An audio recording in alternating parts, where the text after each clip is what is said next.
আরে ওই সাকিবুল হাসান হাতে কি হাতে খেলবোটা কি তুই আরে বুঝে হাতে 12 বল সরান করছে হাতে অন করবো শোরুম উদ্বোধন হেতার কাম হয়েছে শোরুম উদ্বোধন করা অথবা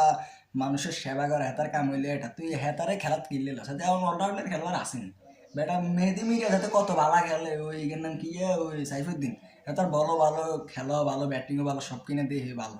তুই বেটা মাথার মাঝে গোবর কিন বার করে এখানে বুদ্ধি টুদ্ধি কিছু ঢুকা মাথার মধ্যে বুঝিস নি না ওই রাফসানদা ছোট ভাইয়ের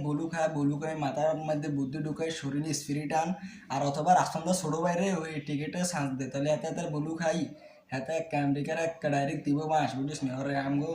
এনে তো মান সম্মান বেকিন ডুবাইতেছে দেশের বাংলাদেশের বেড়া কি এই দেশ কোনোদিন খেলতে হয় হুনি হলো না আর সেই দেশের কাছে যে বাংলাদেশ হারিয়ে যায় হ্যাঁ কত চাবা ইসে জিতিয়ে অন্ত প্রথম ম্যাচে তোরা গেলি হারিয়ে বুঝলেন কারে লইছিস কে কি মানে ওই শান্ত হলাই গে হাতে ইয়ে